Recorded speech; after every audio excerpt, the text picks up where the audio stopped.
Hi everyone, welcome back to my next video. Today we're still here at the Rubber Tramp Rendezvous. It seems like we've been here forever, but loving every second of it. And we are meeting Vanessa. Hi. And Vanessa is another one of these people who has flown in and rented a car at the Rubber Tramp Rendezvous. Yep. And I just want to remind you that it's a valid alternative. If you're going to have a motorhome, you're going to drive 2,000 miles at 8 miles to the gallon, and you just can't afford that flying, renting, and then going home can really work. So, Vanessa, you must have been really determined to come here. I was. I've been watching you for probably the past year or two, kind of religiously.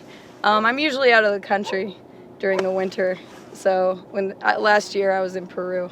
It was hard for me to make it, but this year my van broke down and I had some other things that kept me in the country. So here I am. Well, great. And so you flew in Phoenix, and No, I didn't so I came actually from Fort Wayne, Indiana. So I actually drove up to Detroit because that was about the only ride I could get to the airport in Chicago. A friend drove me to Chicago. I had to buy a plane ticket for my ride home to Detroit because the requirements are that you have to have a plane ticket if you're out of state. You also have a $200 deposit that's required. But so I just rented my car there. I highly recommend Priceline because I got it for $58 a week. You drove here from Detroit? From Chicago, technically. From Chicago. I rented the car in Chicago. Okay. Yeah. And on top of that, like, I could fix my van and drive it out here, but I calculated it, and the gas really was way more than the rental car was going to end up costing me. So I just opted for the rental car and threw all my stuff in the car and came. Okay, so then, most people are mostly concerned about the cost. And so how much is that going to cost you round trip between renting the van and the gas? Well, okay. If I were to take my van, it's about $60 to fill like a 30-gallon tank. And that's if gas is cheap. So, I mean, I calculated that to I want to say around $800. I can't remember specific numbers, but you can do the math. But basically the rental car, like I said, I got it through a special deal through Priceline.com, and it was $58 a week instead of $180 a week. So that saved me quite a bit, which made it super affordable. I think my rental car for the 3 weeks I was going to be out here was $260. That is cheap. Yeah, the insurance that I bought was actually cheaper than the car I rented.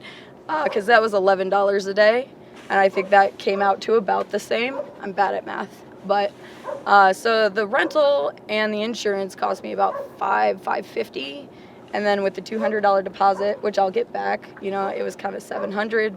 And gas, literally, it's $20 to fill up this tank, and I think it has 10 gallons. In the tank. I had to fill up like 5 or 6 times to get here. So it really cost me like $120, $140 in gas tops. And then round trip to under $280.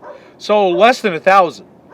Yeah. Just doing math off my top of my head, which is always a mistake. Yeah, but less than $1,000 to rent the car and drive out and drive back. Yeah, and then it's definitely less because you also get that $200 deposit back. Right. So that's important to remember. Which the other lady, we had another video that we just put up.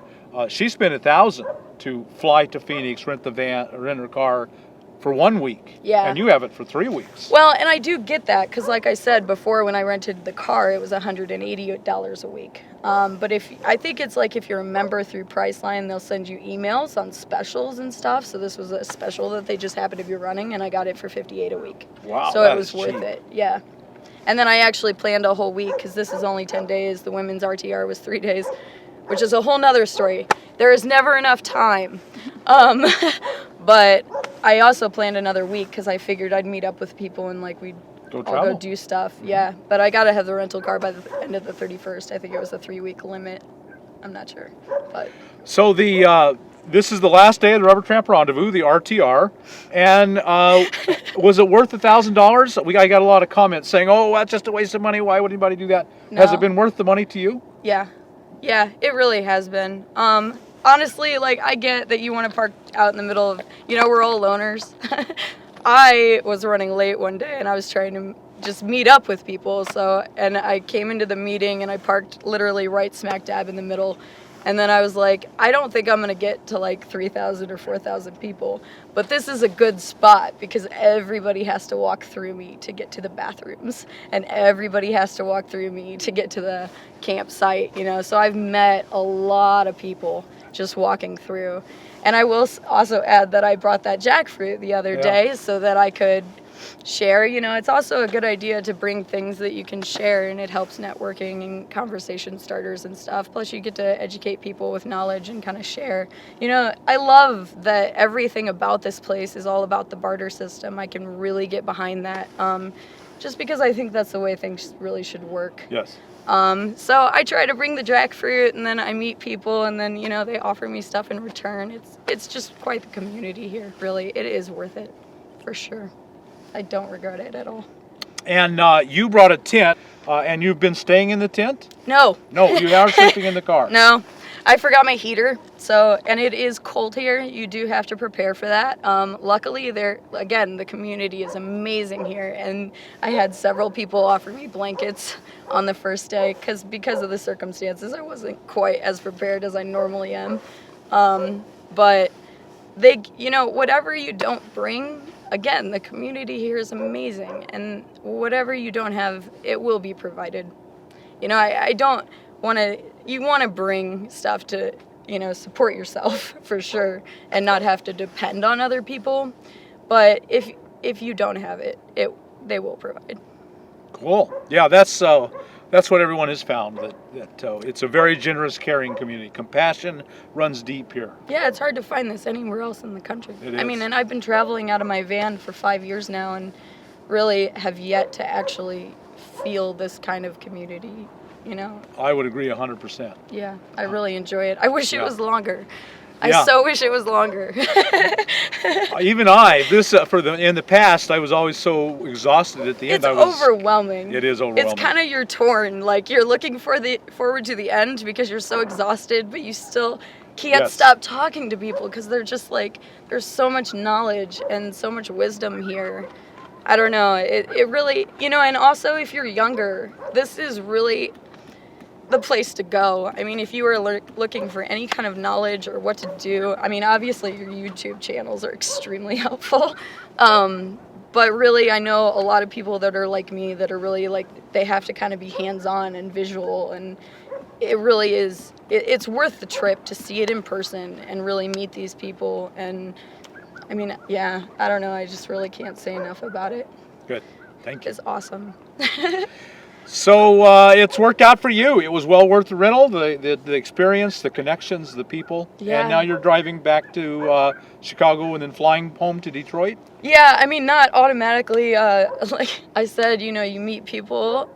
You were right. Like, you get in these little camps and you can't really like get out and see everyone. Right. But you make really good relationships with the people that you are around. And I had a lot of people invite me to Algodones and Baja.